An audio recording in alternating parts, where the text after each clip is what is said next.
দর্শক, শুরু করছি চ্যানেল 24 এর নিয়মিত আয়োজন প্ল্যানেটারি হেলথ একাডেমিয়া সুরক্ষায় প্রতিদিন, পাওয়ার্ড বাই ইউনাইটেড হসপিটাল। আজকে আপনাদের সঙ্গে আছি আমি আশিকিন প্রিন্স। আজকে আমাদের আলোচনার বিষয়বস্তু কোভিড-19 এবং স্ট্রোক। আর বিষয়ে কথা বলতে স্টুডিওতে আমাদের সঙ্গে রয়েছেন বায়োটেডের এক্সিকিউটিভ ডিরেক্টর এবং public health researcher doctor Mohammad Shawkat Al Islam. Doctor Islam, আপনাকে স্বাগত আমাদের অনুষ্ঠানে। কিশোরগঞ্জ থেকে ভার্চুয়ালি আমাদের সঙ্গে যুক্ত হবেন national institute of neurosciences and হসপিটালের অ্যাসিস্ট্যান্ট প্রফেসর এবং interventional neurologist doctor ATM Hasibul Hasan. Doctor Hasan, আপনাকেও স্বাগত আমাদের অনুষ্ঠানে। ধন্যবাদ আপনাকে।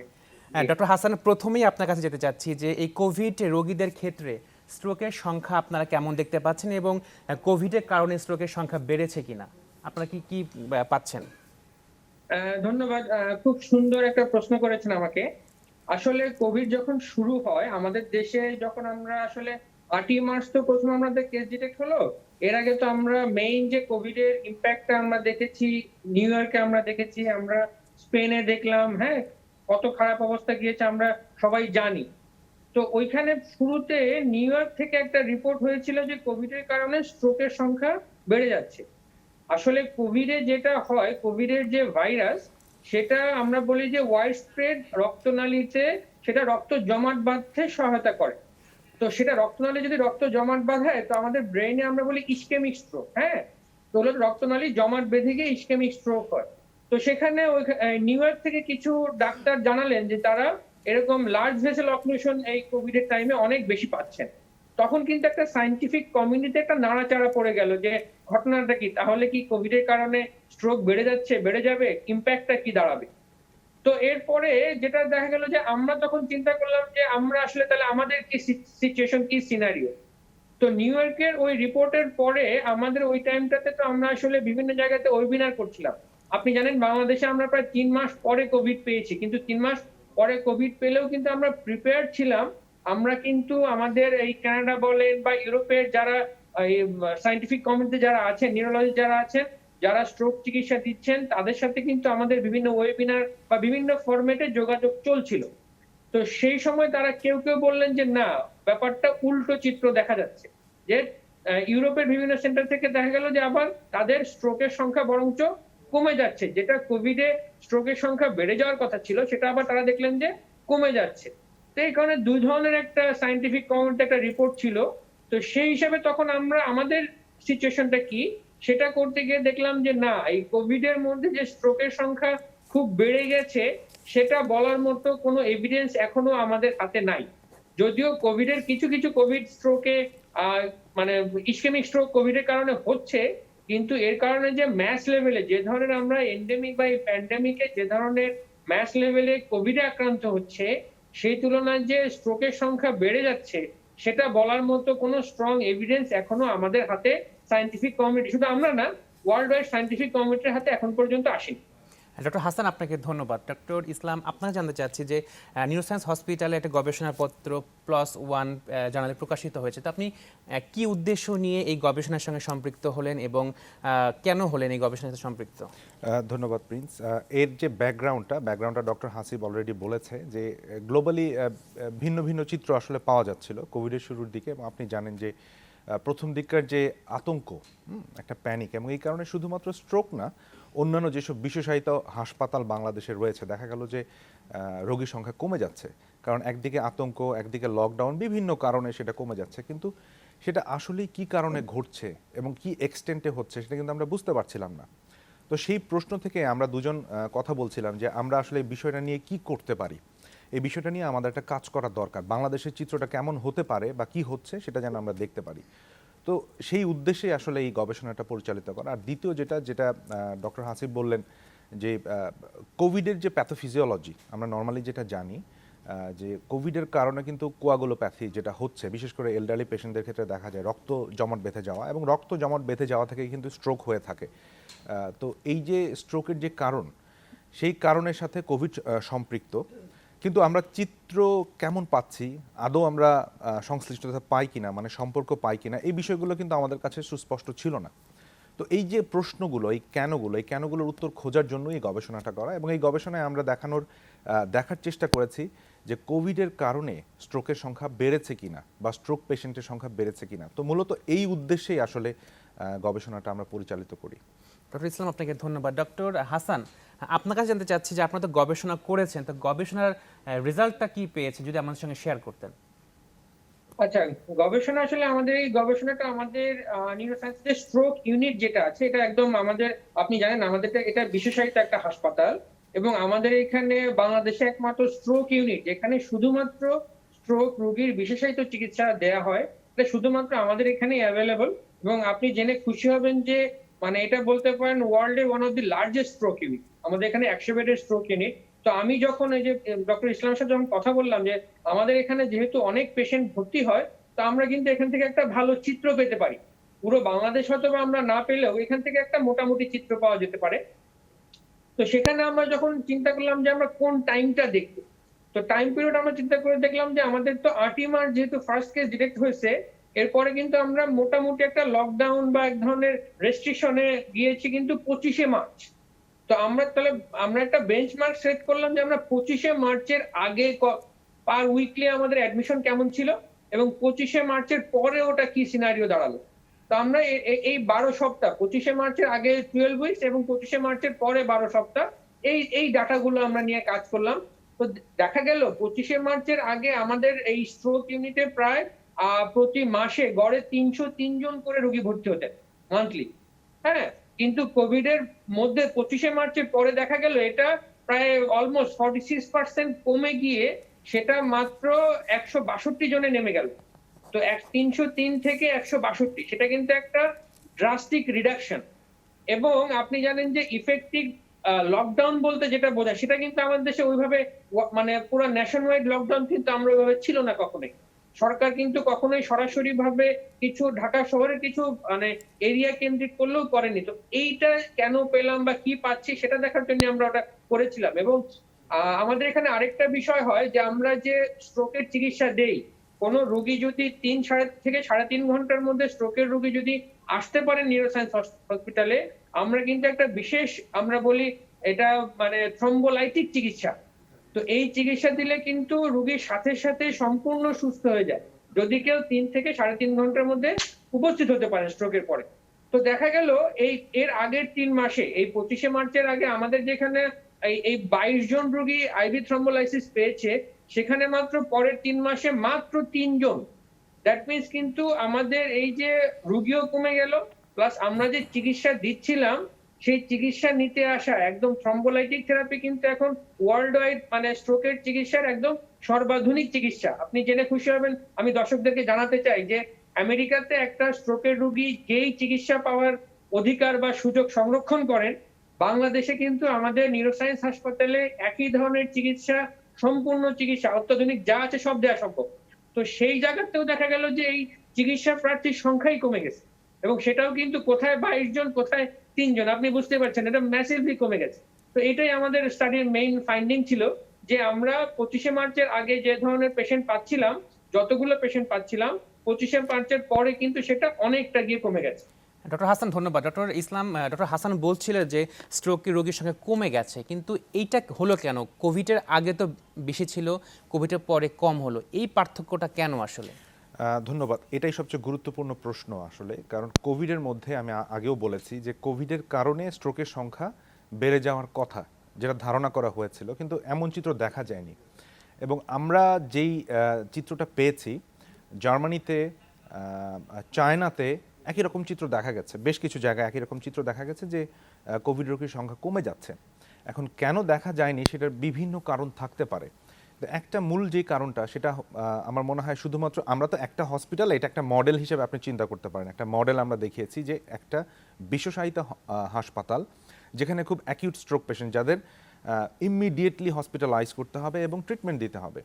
তো তারা যদি প্যানিকের কারণে অথবা এই যে লকডাউন বা রেস্ট্রিকশনের কারণে হাসপাতালে আসতে ভয় পান, তাহলে কিন্তু তারা আসবেন না। এবং এখানে কিন্তু একটা বড় ইস্যু রয়ে গেছে, সেটা হচ্ছে যে আপনি জানেন যে প্রথম দিকে আমরা কোন হাসপাতালে রোগীরা যাবে, সরকার 2-3টে হাসপাতাল, ঢাকায় বিশেষ করে কোভিড ডেডিকেটেড হাসপাতাল হিসেবে ঘোষণা করলেন। তারপরে ধীরে ধীরে সেই হাসপাতালের পরিধি দেশ জুড়ে বৃদ্ধি পেল এবং ঢাকার ভেতরে একটা সময় কিন্তু এই কোভিড ডেজিগনেটেড থেকে বের হয়ে সব হাসপাতালকেই কোভিড নন কোভিড ট্রিটমেন্টের জন্য উন্মুক্ত করে দেওয়া হলো। তো প্রথম দিকে এই যে ম্যানেজমেন্টের একটা জায়গা, আমার মনে হয় এটা একটা বড় কারণ, যে কারণে যাদের ট্রিটমেন্ট দরকার, ইমিডিয়েটলি ট্রিটমেন্ট দরকার, তারা আসতে হয়তো ভয় পাচ্ছিলেন, অথবা দেশব্যাপী এই যে একটা সমস্যা বা যাতায়াত বা যোগাযোগ ব্যবস্থা, এই কারণেও তারা হয়তো আসেননি। আপনি ওই সময়টাতে এপ্রিল মে মাসে আপনি যদি পত্রপত্রিকা দেখেন, যেটা নিয়ে আসলে যথেষ্ট ভীতি ছিল মানুষের মধ্যে, এবং আমরা প্রায়শই খবরে দেখেছি যে এই জেলায় 2জন মানুষের মৃত্যু, কোভিড সন্দেহে মৃত্যু, এরকম বেশ কিছু খবর ছিল। কিন্তু আমরা কিন্তু এই বিষয়গুলো কিন্তু খতিয়ে দেখা হয়নি। হতে পারে এদের মধ্যে কেউ কেউ হয়তো অ্যাকিউট স্ট্রোকের পেশেন্ট, যারা ইমিডিয়েট ট্রিটমেন্ট পাননি এবং তারা হয়তো মৃত্যুবরণ করেছেন, এমনটা কিন্তু হয়ে থাকতেই পারে।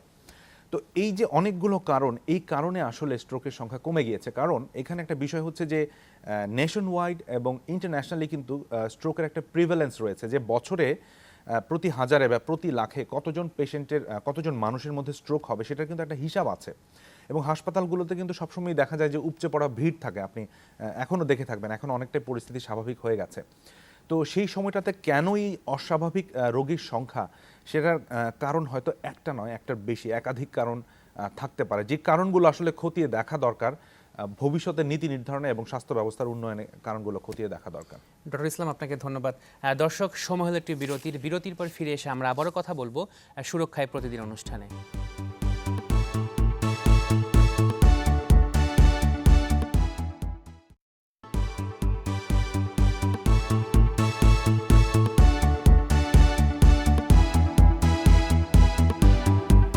দর্শক, বিরতির পর আমরা আবারও ফিরে এলাম প্ল্যানেটারি হেলথ একাডেমিয়া সুরক্ষায় প্রতিদিন, পাওয়ার্ড বাই ইউনাইটেড হসপিটাল। আজকে আমরা কথা বলছি কোভিড-19 এবং স্ট্রোক নিয়ে।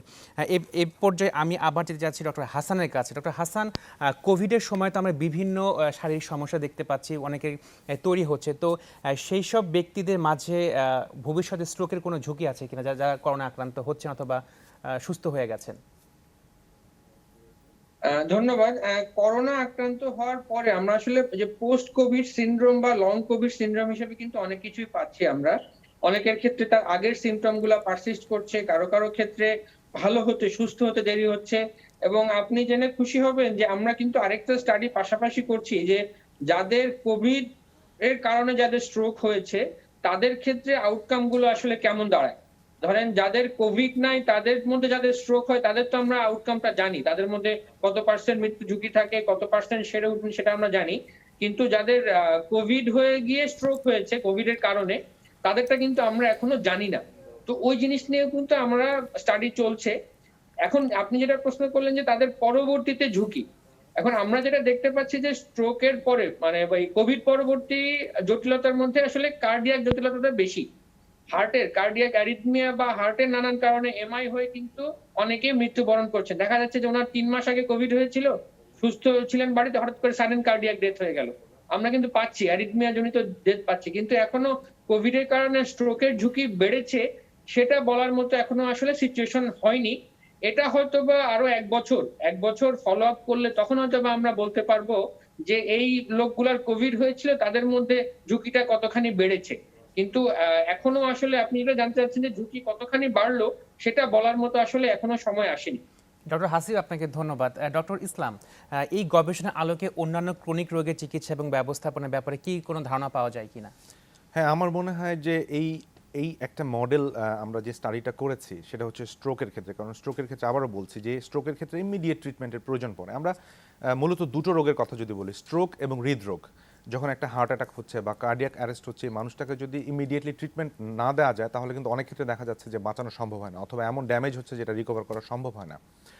তো এই চিত্র কিন্তু বাংলাদেশের বিভিন্ন হাসপাতালে এবং বিভিন্ন রোগের ক্ষেত্রে দেখা গিয়েছে, যেটা আমরা পত্রপত্রিকা বা লেখালেখি আমরা নর্মালি জানি। কিন্তু এই যে স্ট্রাকচার যে স্টাডি আমরা স্ট্রোকের ক্ষেত্রে করেছি, এবং আমরা কিন্তু একটা স্ট্রাকচার স্টাডি খুব একটা প্রেস্টিজিয়াস জার্নালে পাবলিশ করেছি।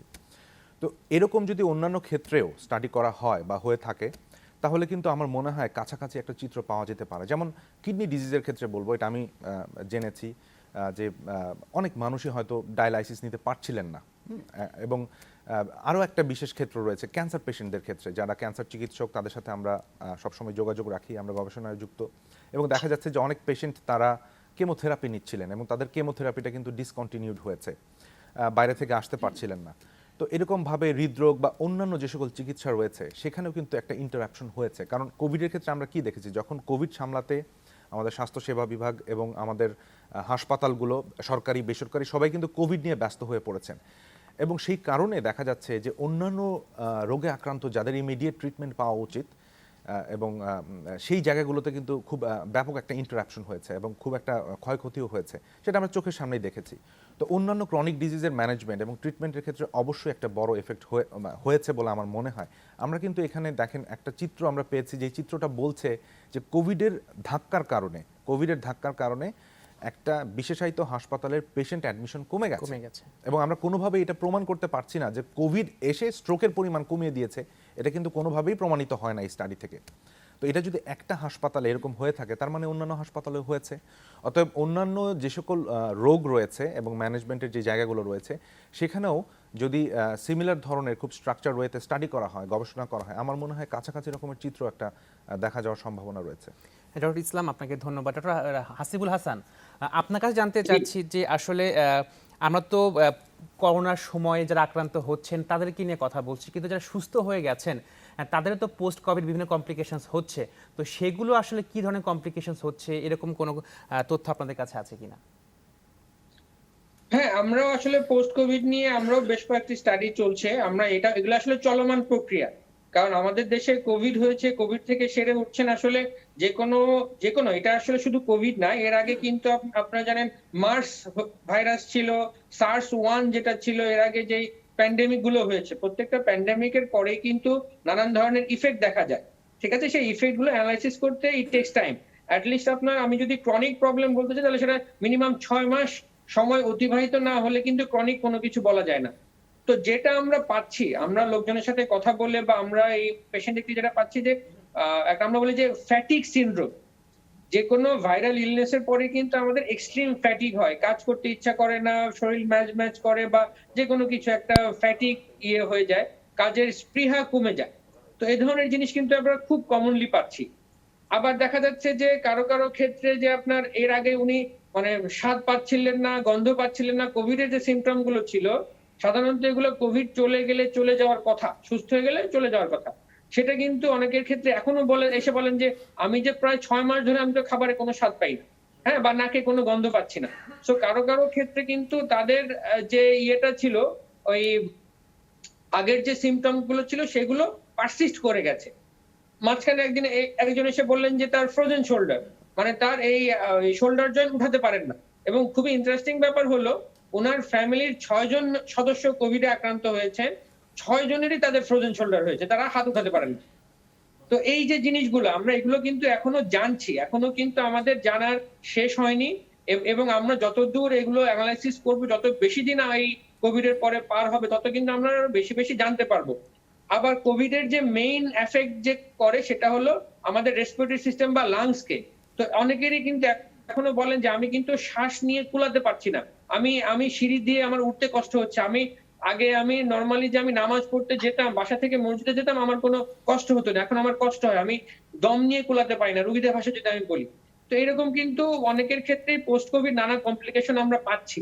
এবং সেগুলো অনেকের ক্ষেত্রে দেখা যাচ্ছে যে ডায়াবেটিস, এবং এই নিয়ে কিন্তু পাবলিকেশনও এসছে যে আগে কখনোই ডায়াবেটিস ছিল না, কোভিড এর মধ্যে ডায়াবেটিস ধরা পড়েছে এবং তাদের কিন্তু আনকন্ট্রোল ডায়াবেটিস হয়ে গিয়েছে। তো এই যে জিনিসগুলো নিত্য নতুন সিম্পটম আসছে, কারো ক্ষেত্রে আগের সিম্পটম গুলা পারসিস্ট করে যাচ্ছে, কারো ক্ষেত্রে নতুন কিছু সিম্পটম আসছে। তো এই ধরনের জিনিস কিন্তু আমরা বেশ পাচ্ছি আমরা অনেকের ক্ষেত্রে। ডক্টর হাসিবুল হাসান, ধন্যবাদ আপনাকে। ডক্টর ইসলাম, আপনারা তো হাসপাতাল ভিত্তিক একটি হাসপাতাল কিনে গবেষণা করেছেন রোগীদের ক্ষেত্রে, তো হাসপাতাল ভিত্তিক গবেষণার গুরুত্ব কতটুকু বলে আপনার মনে হয়? ধন্যবাদ প্রিন্স। আসলে এই কোভিডের ক্ষেত্রে দেখা গিয়েছে যে বিশেষ করে আমরা যদি দুটো সেক্টর যদি আমরা দেখি, যে অনেক কোভিড রোগী কিন্তু হাসপাতালে গিয়েছেন ট্রিটমেন্টের জন্য, আবার অনেকে কিন্তু যাননি। তো আমরা যদি এই কোভিড যদি শুধু কোভিডের কথা বলি, যদি কোভিড রোগীদেরকে আমরা যদি অবজার্ভ করতে চাই, যে প্রশ্নগুলো আপনি বললেন যে পোস্ট কোভিডে কি হচ্ছে, কোভিড অবস্থায় কি হচ্ছে, এবং কোভিড পেশেন্ট যারা বিশেষ করে ভালনারেবল পেশেন্ট এবং যাদের মৃত্যু হয়েছে, সবাই কিন্তু একই কারণে একই রকমভাবে মৃত্যুবরণ করেননি।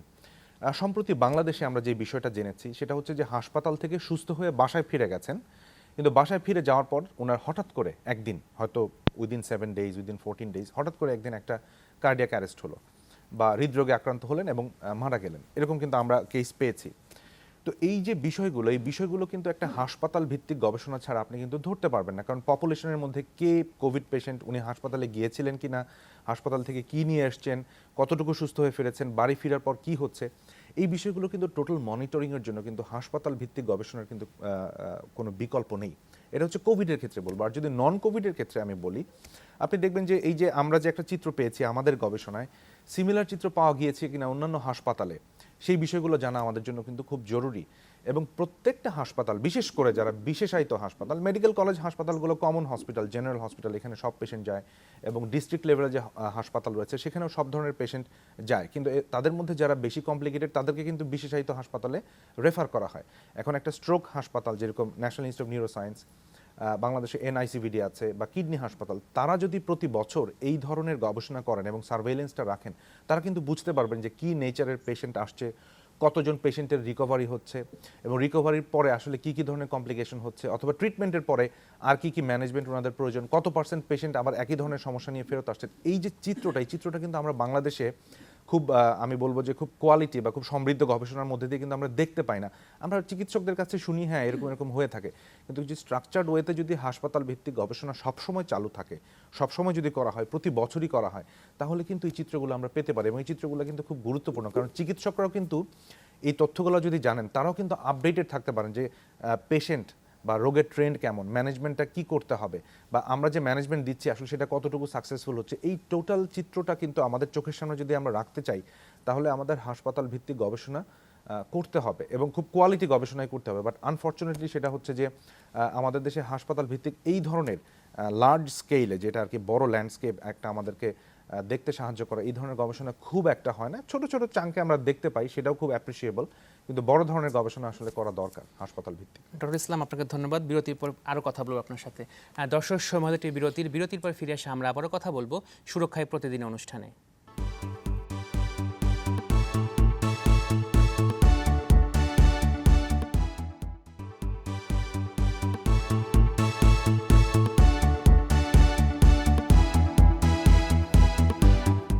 দর্শক, বিরতির পর আমরা আবারও ফিরে এলাম প্ল্যানেটারি হেলথ একাডেমি আর সুরক্ষায় প্রতিদিন, পাওয়ার্ড বাই ইউনাইটেড হসপিটাল।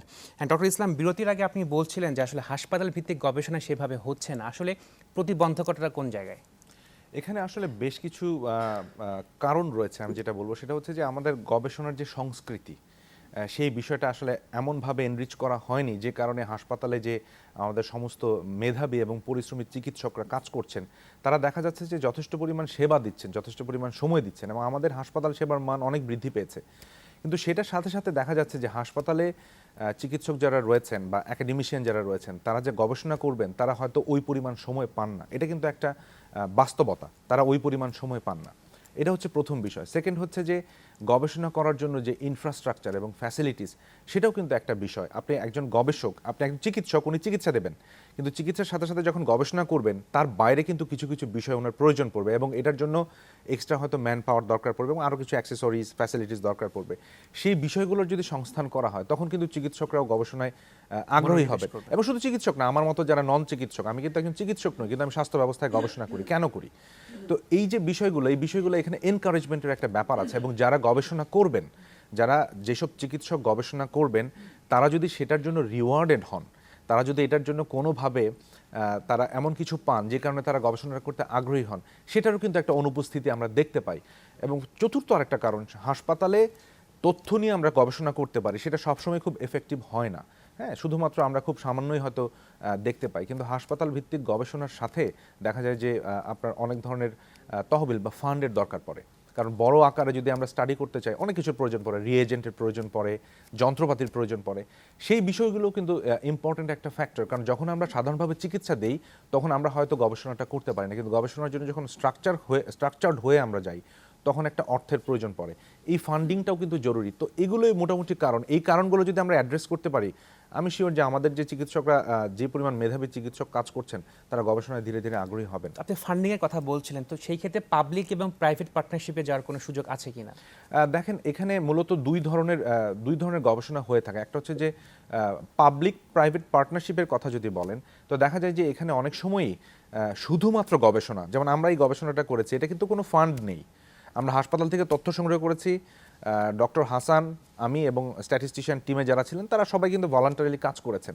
কিন্তু এই ধরনের ক্ষেত্রে হয়তো ফান্ডের প্রয়োজনটা অত বেশি প্রয়োজন পড়ে না, এবং সেখানে কিন্তু পাবলিক প্রাইভেট পার্টনারশিপের ব্যাপারটা ওরকমভাবে হয়তো আসে না। কিন্তু যেই সব জায়গায় ফান্ডের প্রয়োজন আছে সেখানে পাবলিক প্রাইভেট পার্টনারশিপ কাজ করতে পারে, এবং এর একটা উদাহরণ আমি আপনাকে দিচ্ছি। হয়তো এই নিউরোসায়েন্স হসপিটালে বা অন্যান্য হসপিটালেও বাংলাদেশে আছে, যখন ড্রাগের ট্রায়াল হচ্ছে, প্রাইভেট কোম্পানি তারা কিন্তু ফান্ড করছে এবং ড্রাগগুলো ট্রায়াল হচ্ছে। সো এটা ফান্ডের একটা প্রজেক্ট এবং গবেষণা হচ্ছে, সেখান থেকে কিন্তু আউটপুটও আসছে। তো এরকম শুধুমাত্র ট্রায়ালের কথা না, ট্রায়াল ছাড়াও অন্যান্য সেবা উন্নয়নের জন্য কিন্তু পাবলিক প্রাইভেট পার্টনারশিপ হতে পারে, এবং আমাদের বিশেষ করে বেসরকারি হসপিটাল যারা আছে ওনারাও কিন্তু এই ধরনের কাজে এগিয়ে আসতে পারেন। সরকারি হাসপাতালেও এই ধরনের কাজ করার কিন্তু সুযোগ রয়েছে, কারণ সরকারি হাসপাতালেও পাবলিক প্রাইভেট পার্টনারশিপের ক্ষেত্রে আমার মনে হয় না যে কোনো প্রতিবন্ধকতা আছে। ডক্টর ইসলাম, আপনাকে ধন্যবাদ। ডক্টর হাসিবুল হাসান, আপনাকে জানতে চাচ্ছি যে আপনি একজন চিকিৎসক, আপনি তো রোগীদের সেবা দিয়ে থাকেন, তো রোগীদের চিকিৎসা সেবার ক্ষেত্রে গবেষণাটা কতটা গুরুত্বপূর্ণ বলে আপনি মনে করেন চিকিৎসা সেবার উন্নয়নে? ধন্যবাদ। আসলে এই জায়গাটাতেই আমাদের অনেক সময় ডেফিসিট থেকে যায়। কারণ আসলে আমি মানে আমরা যারা চিকিৎসা দিচ্ছি, আমরা কিন্তু আমাদের ডাটাগুলো আমরা যেগুলো ইউজ করি সেগুলো কিন্তু মোস্টলি ইউরোপ বা আমেরিকান পপুলেশনের ডাটা। এখন আমাদের একটা ধরেন সিম্পল একটা ঔষধ আমি একদম প্রেসক্রাইব করছি একজন রোগীকে, সেই ডাটাটা কিন্তু এই ট্রায়ালটা কিন্তু আমেরিকা বা ইউরোপে হয়ে তারপর আমার দেশে যখন রেজাল্ট আসছে, আমি তখন ওই ওষুধটা লিখছি যে ওষুধটা ভালো। কিন্তু আসলে এই ওষুধটা আমার পপুলেশনের জন্য কাজ করবে কিনা, আমি যদি আমার পপুলেশনের ট্রায়াল না দেই তাহলে কিন্তু এই জিনিসটা আসবে না। যেমন সিম্পল আমি যদি হাইপারটেনশনের চিকিৎসাই বলি, যে উচ্চ রক্তচাপের যে চিকিৎসা, আপনি মানে শুনে অবাক হবেন যে উচ্চ রক্তচাপের যে গাইডলাইন আছে চিকিৎসার জন্য, যে আমাদের ইন্টারন্যাশনাল বডিগুলোর যে গাইডলাইন আছে, সেই গাইডলাইন পুরোপুরি যদি আমরা ফলো করে যদি চিকিৎসা দিতে চাই, তাহলে দেখা যাবে যে আমাদের দেশের জনগণের ব্লাড প্রেশার কমানো সম্ভব না। কারণ আমরা আমাদের ক্লিনিক্যাল এক্সপেরিয়েন্সে দেখি যে ওষুধটাকে হয়তোবা আমেরিকা বা ইউরোপে বলা হচ্ছে এটা মোস্ট ইফেক্টিভ, আমার পপুলেশনে ওটা দেখছি আমি খুব বেশি ইফেক্টিভ না। বরঞ্চ আজ থেকে 40 বছর আগে আবিষ্কার হওয়া একটা ওষুধ কিন্তু এখনো ইফেক্টিভ হয়েছে হয়তোবা আমার পপুলেশনে ইউজ হচ্ছে এবং সেটা ভালো রেজাল্ট আমরা পাচ্ছি। তো এই জিনিসগুলো আমাদের পপুলেশনে যদি মানে ইফেক্টিভ কতখানি হবে সেটা গবেষণা না করলে আসলে কিন্তু আমরা আমাদের ক্লিনিক্যাল এক্সপেরিয়েন্স এবং আমাদের প্রত্যেক চিকিৎসকই এত বেশি রোগী দেখেন যে মোটামুটি তারা জেনে যায়। আমরা ইউজ করতে করতে দেখা যায় যে না কোনটা কাজ হচ্ছে। কিন্তু এটা যদি স্ট্রাকচারড ওয়েতে যদি প্রত্যেকটা জিনিসের জন্য আমার পপুলেশনে গবেষণা করি, তাহলে কিন্তু এই জিনিসটা আরো ইফেক্টিভ হবে। ইভেন আমি যদি এই ভ্যাকসিনের কথাই বলি, কোভিড ভ্যাকসিন চলে এসছে আলহামদুলিল্লাহ। তো এটাও কিন্তু আমি মনে করি একটা ট্রায়াল, বিভিন্ন কোম্পানির যে ফাইজার বলেন, মডার্না বলেন, সিনোভ্যাক বলেন, প্রত্যেকটারই কিন্তু আমার ব্যক্তিগত অভিমত এটা একটা ট্রায়াল হলে কিন্তু আমরা ভ্যাকসিন এফিকেসি আমার পপুলেশনের জন্য কি দাঁড়াবে সেটা কিন্তু আমরা আরো ভালোভাবে বুঝতে পারতাম এবং ভালোভাবে এক্সিকিউট করতে পারতাম। ডক্টর হাসান, ডক্টর ইসলাম বলছিলেন যে আমাদের দেশের রিসার্চের ক্ষেত্রে ইনফ্রাস্ট্রাকচারের অভাব রয়েছে, ফান্ডিং এর অভাব রয়েছে, কিন্তু আপনারা যারা চিকিৎসক রয়েছেন তারা কতটা আগ্রহী এরকম একটি রিসার্চ করতে ব্রড স্কেলে? হ্যাঁ, আমাদের মধ্যে আগ্রহী চিকিৎসক আছেন। ওই যে মানে ডক্টর ইসলাম যেটা বলেছেন, আসলে আমি চিকিৎসক, আমি হয়তো বা দেখা যাচ্ছে আমাদের এখানে যেটা হয়, আমরা কিন্তু প্রায় সব হাসপাতালে ওভার বার্ডেন্ড উইথ পেশেন্টস। কারণ দেখা যায় যে এই মানে চিকিৎসা সেবা দিয়ে সেই প্রথম কথা হলো ডাটা গুলো রাখা। অনেক ক্ষেত্রে দেখা যায় যে এত বেশি চিকিৎসা দিতে হয় যে সঠিকভাবে সবগুলো রোগীর ডাটা মানে প্রিজার্ভ করাটা ডিফিকাল্ট হয়ে যায়। আর এমনিতে সামনে যখন বিভিন্ন মানে সরকার একটা উদ্যোগ নিয়েছেন যে হাসপাতালগুলোকে অটোমেশনের আন্ডারে নিয়ে আসার জন্য। তো অটোমেশনের আন্ডারে চলে আসলে কিন্তু তখন এই ডাটাগুলো হয়তোবা প্রিজার্ভ হবে। তো প্রথম কাজ হলো ডাটাগুলো রাখা। তো সেটা আমাদের আগ্রহী চিকিৎসক থাকলেও এই ডাটাগুলো থাকে না বলে দেখা যায় যে পরবর্তীতে আর আমরা কোনো কিছু ফলো আপ করতে পারি না। এবং এরপরে নেক্সট এন্ডে থাকে যে আমি চিকিৎসক, আমি হয়তোবা চিকিৎসা দিচ্ছি, কিন্তু এই যে বায়োস্ট্যাটিস্টিক্স এর যেই সাইটটা আছে বা পাবলিক হেলথ রিসার্চারের যে সাইটটা আছে সেটা কিন্তু হাসপাতালগুলোতে এভাবে প্রোভাইড করা হয় না। তো একটা হাসপাতালে যদি এ ধরনের একটা রিসার্চের জন্য উইং করা হয়, যে ওই হাসপাতালের ওই উইংটা শুধু রিসার্চের ইয়েতেই কাজ করবে, তারা চিকিৎসার সেবায় সরাসরি ভাবে জড়িত থাকবে না। যেমন আপনি যদি বলেন আমাদের দেশে কিন্তু এই কমিউনিটি মেডিসিন বা পাবলিক হেলথের লোক সরকারি ভাবেই আছে। তো এই জিনিসটা যদি প্রমোট করা হয় যে প্রত্যেকটা ইনস্টিটিউট বা প্রত্যেকটা মেডিকেল কলেজ হসপিটালে পাবলিক হেলথের লোক থাকবে বা স্ট্যাটিস্টিক্স এর লোক থাকবে, তারা এই চিকিৎসক যারা ফ্রন্ট লাইনে থেকে চিকিৎসা সেবা দিচ্ছেন তাদের কাছ থেকে ডাটাগুলো নিয়ে প্রিজার্ভ করবেন এবং অ্যানালাইসিস করবেন, তাহলে কিন্তু এটা একটা টিম বিল্ড আপ হয়। আমাদের এই স্টাডিটা করতে গিয়ে আমাকে কিন্তু, আমি যে ডক্টর সওগাত সহ আমাদের ঢাকা ইউনিভার্সিটির স্ট্যাটিস্টিশিয়ান টিম, তাদের সাথে একটা টিম বিল্ড আপ করে কিন্তু আমাকে এই কাজটা করতে হয়েছে। তো এটা যদি একটা ইনবিল্ড থাকে একটা হসপিটালে, তাহলে কিন্তু এই জিনিসগুলো হয়ে যায়। আর ফান্ডিং এর ব্যাপারটা একটা বড় ইস্যু, এবং আমি মনে করি টিম বিল্ড আপ হলে কিন্তু ফান্ডিংটাও পাওয়া যাবে। আমাদের সরকার এখন কিন্তু এই গবেষণাকে উৎসাহিত করছেন। সো এই টিমটা বিল্ড আপ করে যদি সরকারের কাছে সুনির্দিষ্ট প্রস্তাবনা পাঠানো হয় যে আমরা এই ব্যাপারগুলো দেখতে চাই, এই ব্যাপারগুলোতে গবেষণা করতে চাই, তাহলে আমার মনে হয় ফান্ডিংও আসলে আমাদের জন্য কোনো সমস্যা হওয়ার কথা না। ডক্টর এটিএম হাসিবুল হাসান, আপনাকে অসংখ্য ধন্যবাদ আমাদের সময় দেওয়ার জন্য। ডক্টর আপনাকেও মোহাম্মদ ধন্যবাদ। শওকতুল ইসলাম, আপনাকে অসংখ্য ধন্যবাদ আমাদের সময় দেওয়ার জন্য। দর্শক, অনুষ্ঠান শেষ করার আগে অবশ্যই বলবো, করোনা প্রতিরোধে নিজে সচেতন হন এবং অপরকে সচেতন করুন।